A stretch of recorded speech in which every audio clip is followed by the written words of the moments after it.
can take back control of £350 million. About £350 million a week. Cold, hard cash. Brexit would inspire changes in the way we do things at home. Now, these are just some of the claims that politicians made in 2016 when the British public had to vote on whether the UK should stay or leave the bloc. And then again in 2020 when Brexit was taking place. Compelling, aren't they? Where are the economic opportunities that the British were promised? Why is unemployment on a rise? A lot of questions need to be answered. And that's what we're here for today. 4 years later, we're looking at a post-Brexit United Kingdom, one that conservative politicians claimed would be a better Britain in more ways than some. Of the many ways, they claimed that there would be more jobs in the UK following its withdrawal from the European Union. Before we talk about whether there are or aren't more jobs since 2020, we need to talk about why. As in, why did people believe that being part of the coalition was affecting the UK job market? And why the British were at a disadvantage when it came to acquiring jobs because of the UK's membership? Several reasons, but we'll cover a major one: free movement. As part of the EU, the UK allowed free movement to and from its borders with other member states. At the time, the EU had 28 members, one of them, of course, being the UK. Members included Bulgaria, Croatia, Romania, Greece, and Latvia. That is, countries with weaker economies compared to Great Britain. Free movement allowed unrestricted travel into the UK from economically weaker states, and migrants were able to secure low-skilled jobs easily, which brings us to another why. Why were they given work more readily than UK nationals? This would have to do with a massive wage disparity between migrants and locals. Ironically, it put both groups at a disadvantage, since locals were being picked last for jobs in sectors such as social care and hospitality, while migrants were given the jobs, but with a 20% pay cut. This drove down wages in several sectors, to the point that even if locals were offered those jobs, they would be making barely enough to get by. The 2008 financial crisis had everyone in the UK on alert. They needed jobs that provided decent and livable wages. With migrant workers controlling the wage, even intentionally, they were at a disadvantage. That is, of course, provided that they were even considered for the jobs. Employers needed a way to reason their decisions, and they couldn't state the 20% lower salary without losing face. So they claimed that it was a skill issue. Specifically, there was a skills shortage in the UK. They argued that when it came to sectors such as agriculture, countries with larger farming sectors such as Poland, Romania, and Hungary had workers who were well equipped with farming knowledge. Hiring them was therefore the logical thing to do. When the EU was being challenged for becoming a threat to the UK's sovereignty by way of its laws and regulations, free movement and how it impacted the average British worker was brought up.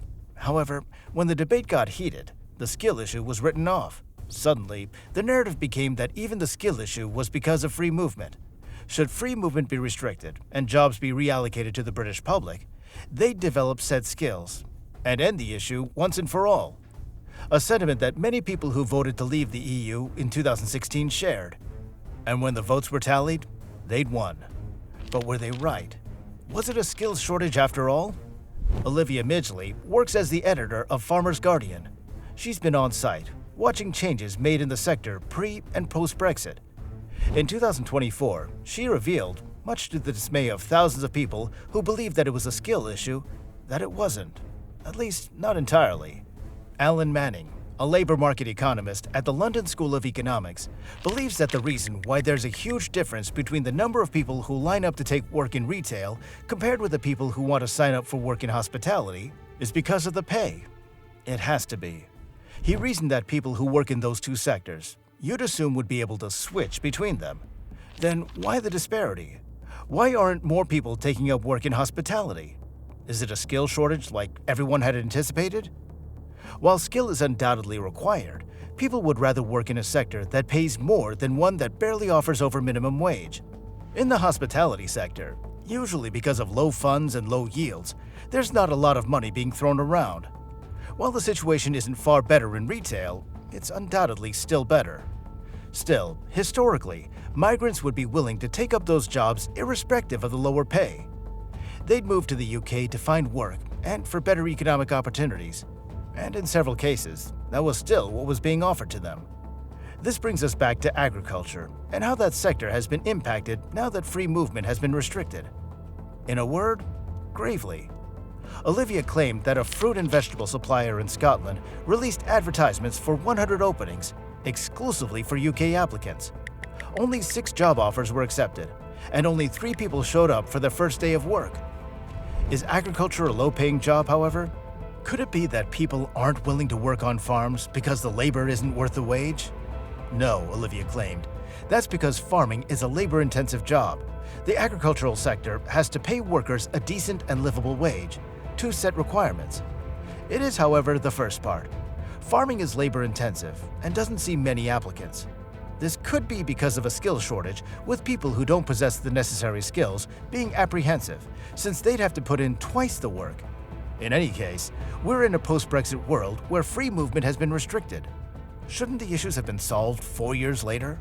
Interestingly, the people who are still dominating migrant-dominated sectors even now, even when the UK has exited the EU, are still EU migrants. While the UK exited the EU in January 2020, the nation still welcomed applicants under the EU settlement scheme, which introduced 2 new categories, settled and non-settled under their immigration laws, designed exclusively for EU migrants. Today, those migrants continue to dominate industries traditionally held by migrants. So where are the British workers? Nick Ottewell works at Lawrence J. Betts, one of the largest salads and cereal producing companies in the United Kingdom.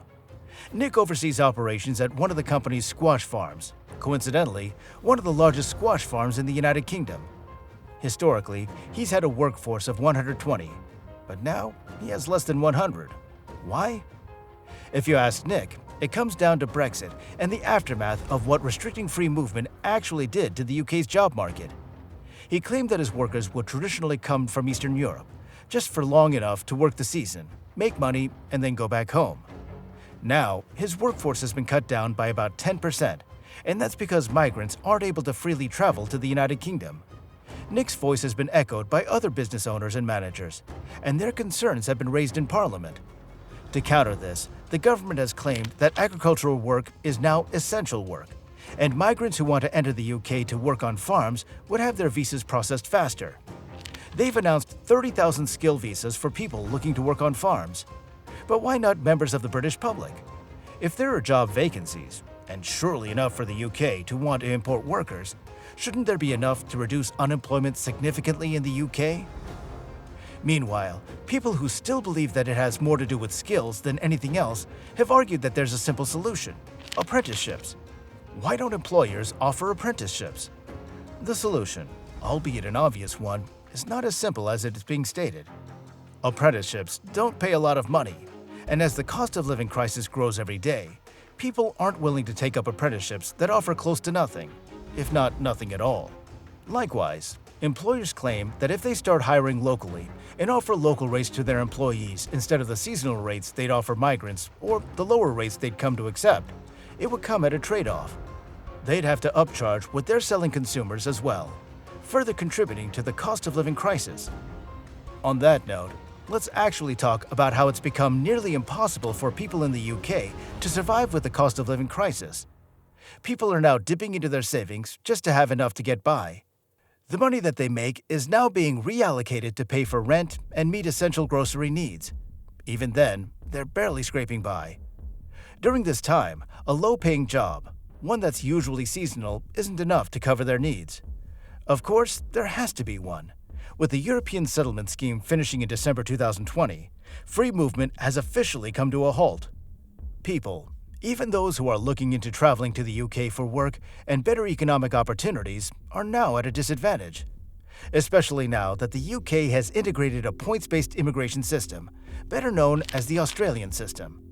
Of the many points that a person can acquire, the most are allocated to people who can provide skilled labor in essential sectors. These jobs, based on the UK needing them to flourish, are also higher-paying jobs.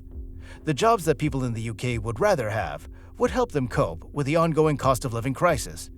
Previously, Leave supporters argued that migrants would take over their jobs and they were left at the mercy of agencies. Simply, their employment was never permanent. Well, what about now? Well, it's still the same issue. Additionally, businesses now have to deal with a lack of free trade or the absence of a single market, something that Leave supporters also desperately wanted to end. Post-Brexit, the UK is treated as any other country that would trade with members of the EU. Otherwise, the biggest economic importer in Europe. Because of trade restrictions, increased costs and such, many businesses that were once headquartered in the UK have shifted operations elsewhere. What has this done to the economy and the job market? Ironically, it's taken away more jobs from the British public, even without a skill shortage. In this case, now that several companies have shifted outside of Britain and sent cargo vessels to other countries, such as France, instead of shipping products and goods one by one, people in the UK are again out of factory and manufacturing jobs. Consequently, these jobs are now being offered to people in other countries, mostly EU member states. Which brings us back to the very beginning. What is the solution? So far, the government wholeheartedly believes that the solution is to restrict immigration further, allowing a reallocation of funds to sectors that need it. In this case, the hospitality sector has asked the government to lift wage conditions and allow it to operate with the same wages, something which the sector can afford and give local employees. Would this be enough? It's hard to say right now. What we do know is that Prime Minister Rishi Sunak has announced his plans to move forward with stricter immigration protocols, including sending back refugees and asylum seekers who've crossed into the UK illegally. For the government, the solution seems to be simple: reclaiming Britain by making it purely British. That's what they believed would happen with Brexit. Unfortunately, it hasn't. Will it ever?